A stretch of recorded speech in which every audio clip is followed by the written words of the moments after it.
우리가 요나서를 읽을 때 굉장히 요나를 예의 없는 사람처럼 여기면서 생각을 합니다.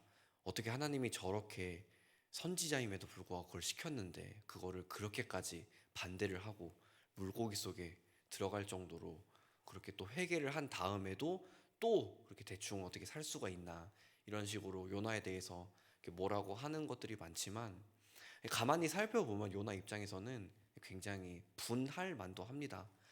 요나는 이제 하나님의 선지자로서 하나님의 계획을 다 아는 사람인데, 하나님의 계획, 하나님의 약속은 그 땅의 백성들을 승리로 이끌어주는 그런 강력한 그런 구세주가 되는 것이 하나님의 약속인데, 지금 하나님이 하신 일들은 북이스라엘을 대상으로 그들을 심판하셨으며, 심지어 심판의 도구로 사용한 그들을 지금 요나로 하여금 구원하라는 메시지를 전해라 라고 하시니까, 요나 입장에서는 하나님이 약속을 어기신 것도 열받아 죽겠는데, 심지어 약속을 어기는데 사용하신 것들을 마치 약속처럼 여기시는 게 더더욱더 분이 나는 겁니다. 그러니까 하나님이 요나에게 너 하나가 자존심을 꺾는 것이 니느의 모든 백성들을 살리는 것보다 더 중하겠느냐라고 하시는 것은, 너 하나가 자존심을 꺾어서 니느의 사람들을 다 살리는 게 맞냐, 아니면 너 하나 자존심을 안 꺾고 니느의 사람들을 다 죽이는 게 맞냐 하는 어떠한 공리주의적인 판단을 지금 요나에게 하게 하시는 것이 아니라, 하나님의 약속이 북이스라엘 더 넘어가서 하나님의 그런 과거의 그 혈통을 지닌 그 사람들을 뛰어넘는, 이제는 이방에게까지도 하나님의 약속이 선포가 되고 훨씬 더 확장되어 가는 그러한 계획을 요나에게 말씀하시는 것인데, 요나의 생각에는, 요나의 신앙에는 그것 자체가 정립되어 있지 않기 때문에 하나님이 마냥 부당해 보이는 것이고, 마냥 약속을 어기시는 자신의 입장에서 굉장히 올바르지 못한 부모의 모습을 보이고 있는 것으로 착각을 합니다. 그러니까 요나와 하나님 사이에 계속 접점이 생기는 것이 아니라 마치 평행선처럼 달려가고 있는 것이죠. 오늘 우리가 본 이 여로보암은 이 요나보다도 훨씬 극단적인 모습을 보여줍니다. 내가 생각하는 하나님, 내가 생각하는 신앙, 내가 생각하는 믿음, 내가 경험했던 것들, 그것들 안에 하나님을 가두어서 하나님은 이런 분이시니까 이렇게 행동하실 거야, 하나님은 이런 분이셨기 때문에 앞으로도 이렇게 하실 거야 라는 나의 생각 안에 있는 하나님을 믿는 그러한 신앙의 태도를 보이는 조금 더 극단적인 인물입니다. 우리가 오늘 이 말씀을 보면서 단지 내가 여로보암처럼 살지 말아야겠다, 이 정도의 말씀으로 넘어가는 것이 아니라, 왜 여로보암이 이렇게 행동하였으며 그 안에 신앙과 우리의 신앙에 접점은 없는지, 그것을 계속적으로 돌아보면서 오늘 말씀을 같이 묵상하기를 소망합니다. 열왕기상 12장 초반부에 이 여로보암이라는 사람은 애굽으로 도망을 하게 됩니다. 이제 솔로몬의 왕권이 굉장히 약해지고 솔로몬이 죽은 시점에서 이제는 그의 아들 르호보암이 자연스럽게 왕권을 대체하고 그것이 굳건해져야 하는데, 여로보암이 가만히 보니까 아들은 아버지만 못한 것입니다. 딱 보니까 아버지만큼 못할 것 같아서 충분히 그 왕권을 내가 가져갈 것이라는 판단을 가지게 됩니다. 그런데 지금 당장 그런 생각을 가지고 당장 움직이게 되면 내가 정치적인 기반이 없는 상황에서 단칼에 죽임을 당할 수도 있으니까 일단 애굽으로 도망하는 전략적인 후퇴를 합니다.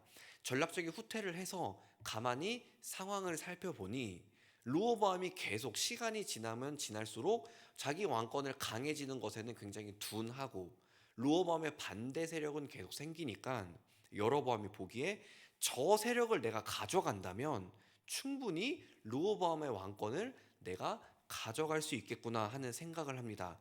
그래서 애굽에서 피신해 있는 동안 자신의 정치적인 기반을 잘 다지고 다시 돌아왔을 때 우리가 잘 아는 이스라엘의 분단을 실현하게 되죠. 여로보암을 중심으로 하는 과거 이제 솔로몬의 신하였던 여로보암을 중심으로 하는 북이스라엘과 솔로몬의 아들 솔로몬의 혈통이 중심이 되는 남유다로 갈라지게 됩니다. 그 갈라지게 되는 결정적인 것은 결국은 여로보암이 저 왕권, 저 강력한 권세를 충분히 내가 가져올 수 있다고 하는 자신감에 근거한 것입니다. 일단 나라를 분단시켜 놓고 일단 보니까 내가 그 세력들을 다 가져간다면 르호보암을 반대하는 세력도 가져가고 그 다음에 우리나라가 훨씬 더 잘 산다고 하여서 소문이 나기 시작해서 르호보암을 찬성하는 세력마저도 우리에게 온다면은 제 아무리 그 혈통이 거기에 있을지라도 다윗의 왕권은 나에게 올 것이라고 하는 강력한 자신감이 생기는 거죠. 그래서 그 일들을 하나하나 해 나가기 시작합니다. 25절을 보니까 여러 건축물들을 짓는 것을 확인할 수 있습니다. 왜 뜬금없이 갑자기 왕이 되자마자 여러 건축물들을 짓느냐? 그것은 우리가 쉽게 말해서 한 나라를 세울 때 수도를 세우고 수도 안에서 여러 건축물들, 우리 쉽게 말해 랜드마크들을 쭉쭉 두면서 그 랜드마크가 마치 그 나라의 정체성인 것을 대변해 주는 듯한 뉘앙스를 국민들에게 알려주는 것이죠. 우리나라가 이 정도 건축을 세워서 이 정도의 그런 나라의 위상을 갖고 있으니 자부심을 가지라는 겁니다. 그러면서 그의 속내 26절에 있는 그의 근본적인 마음, 내가 이런 식으로 살고 이런 식으로 그들을 이끈다고 한다면 결국 하나님이 다윗에게 부어주셨던 그 약속하셨던 그 왕권과 그 권세가 나에게 올 것이라고 하는 그 속내를 드러내기 시작합니다. 그런데 문제가 있습니다. 이스라엘 백성들 자체가 하나님 중심적인 사람들이기 때문에 그들에게 있어서 가장 중요한 신앙적 행위, 제사를 그들은 빼놓을 수가 없는데 막상 북이스라엘이라는 나라를 만들고 보니까 그들이 자꾸 이스라엘이라는 정체성에 의해서 예루살렘에 가서 제사를 행해야 되는 것입니다. 내가 나라를 만들었는데 계속 이 나라의 국민들이 다른 나라에 가서 제사를 행하고 왔다 갔다 하는 것에 대한 경제적 비용들, 그 나라의 재물을 바치면서 거기에 내는 그런 여러 가지 돈들, 재물들, 심지어 종교심까지 그 남유다에 계속 묶여 있는 것이 여로보암 입장에서는 사람들이 아무리 모여도 이 북이스라엘이 다윗의 왕권을 가져오는 굳건한 이스라엘이 되기 위해서는 부족한 겁니다. 그래서 그가 생각한 것은 이스라엘 예루살렘에 있는 성전을 대체할 만한 것을 우리 북이스라엘에게도 두자는 것입니다. 그래서 무엇을 합니까? 이방 나라들의 여러 산당들을 벤치마킹하여서 나라 곳곳에 산당들을 두고 그 산당에서 뭔가를 섬길 수 있는 마치 성전 안에 언약궤가 있듯이 지성소 안에 언약궤가 있듯 우리 산당들 안에도 그것들을 실질적으로 뭔가 절을 하고 제물을 드려서 섬길 수 있는 무언가를 두어야 되는데 그 무언가를 오늘 말씀에서 읽은 것처럼 금송아지를 두게 됩니다. 우리가 생각하기에는 아니 금송아지는 실패한 사건이 아닌가. 과거에 아론이 금송아지 잘못 숭배했다가 하나님한테 크게 혼나고 수많은 사람들이 죽었던 것을 그가 모를 리가 없는데 왜 지금 갑자기 금송아지를 두어서 실패한 전략을 본인이 성공하기 위해서 쓰는 것인가? 여로보암은 멍청한 사람인 것인가? 라고 생각할 수 있지만 과거 12장 초반에 여로보암이 애굽으로 도망갔을 때 그는 분명히 들었을 겁니다. 이스라엘 백성들이 모세를 중심으로 그 많은 사람들이 모세라는 단 한 사람의 카리스마에 의해서 애굽을 탈출하는 것을 성공하고 심지어 광야에서도 그 모세를 중심으로 굳건히 뭉쳐 있는데 모세가 잠깐 없어진 사이에 아론이 금으로 만든 송아지 하나를 가지고 그 카리스마를 온전히 자기에게로 가져왔던 사건, 그 단면만을 본 거죠. 아, 저렇게 하면 과거에 엄청난 사람이 가졌던 카리스마를 아무렇지 않게 내가 습득할 수 있구나. 아무렇지 않게 내가 가져올 수 있구나. 그 생각으로 그것만 가지고 금송아지를 무려 2마리나 만들어 버립니다. 한 마리는 베델에, 한 마리는 단에. 이렇게 하면 사람들이 르호보암이라는 카리스마에서 자연스럽게 나에게 올 수 있겠구나. 막상 또 금송아지를 두고 산당을 운영하려고 보니까 뭐가 또 없죠. 제사장이 없는 거죠. 그런데 하나님이 선택한 제사장들, 레위인들은 모두 예루살렘 성전에 묶여 있다 보니까 그들을 빼낼 수가 없어서 그 백성들 안에서 아무렇게나 제사장을 삼아서 제사를 드리게 하고, 이스라엘의 여러 절기들, 뭐 유월절이라던가 대속죄일이라던가 이런 여러 절기들 가운데에 성전을 이용할 수밖에 없는, 성전에 맞닿을 수밖에 없는 그런 절기들을 스스로도 만들어서 오늘 말씀의 후반부에 있는 것처럼 우리 안에서 약속을 정해서 이 날에는 우리가 만든 성전에 가서, 우리가 만든 산당에 가서 우리가 만든 그 금송아지를 향하여 여호와라 부르며 그렇게 절하며 제사하는 날까지 만들어 버립니다. 완벽하게 르호보암을 지워버리기 위하여서, 완벽하게 그 나라를 삭제시켜 버리기 위하여서 그 나라에서 행하는 모든 것들을 다 가져와서 그렇게 사람들을 끌어모으고 그렇게 종교심마저 이러한 식으로 다 바꿔 버린다면 자연스럽게 남유다는 사라지고 사람들이 여기에 다 모여 있으니 다윗의 왕권은 나에게 오는 것이다 라고 하는 그러한 판단을 내리고 그러한 일들을 행하는 것입니다. 우리가 생각하기에 이 여로보암은 일단은 지나간 과거의 사람이고 성경을 다 아는 사람이기 때문에, 우리는 다 아는 사람들이기 때문에 여로보암의 선택이 당연히 어리석고 당연히 그릇됐다는 걸 알 수 있습니다. 하지만 당시 여로보암이 생각하기에는 신앙이라는 것은, 믿음이라는 것은, 하나님의 약속이라는 것은 충분히 쟁취하고자 하면 쟁취할 수도 있는 개념인 것입니다.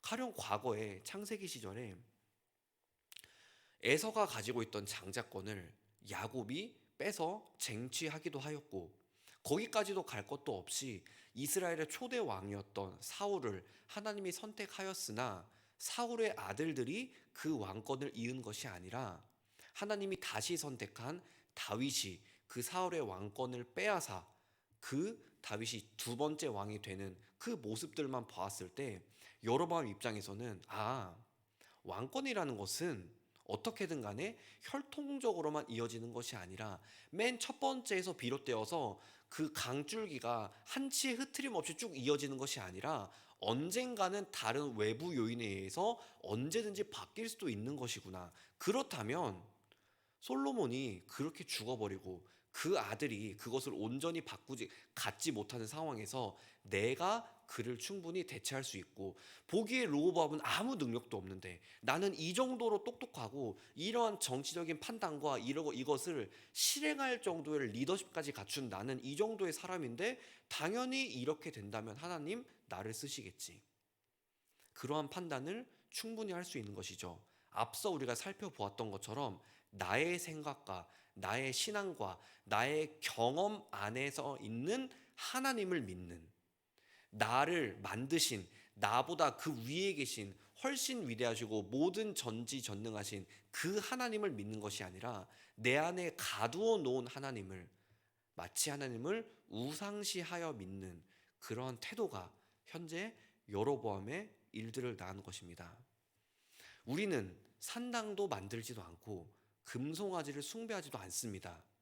집 안에 아무 사람이나 데려다가 가정예배 행하지도 않고 우리 안에 나만에 맞는 특별한 날을 두어서 그 날을 교회에 있는 어떤 것들보다 대단하게 여기지도 않습니다. 우리의 삶의 모습들은 지금 보여지고 있는 여로보암과 너무나 다르기 때문에 그냥 여로보암을 보았을 때 이 사람은 악한 사람이니까, 이 사람은 처음부터 죄인이었으니까 이렇게 행동하고 나는 그런 사람이 아니구나, 이렇게 행동하지 않으면 나는 죄인이 아니구나, 이렇게 넘겨버리기에는 이 말씀이 너무나 아쉽습니다. 솔로몬에 비하여서 여로보암 나쁜 사람입니다. 어떻게 이렇게 행동할 수가 있겠습니까? 이 사람의 이러한 판단 때문에 나라가 반으로 갈렸으니까 말입니다. 그런데 솔로몬은 성전을 만들어서 대단한 사람이고 여로보암은 나라를 반으로 가르고 산당을 만들고 금송아지를 숭배해서 나쁜 사람이라고 하기에는 결국 성전을 만들었던 이스라엘도 멸망당했습니다.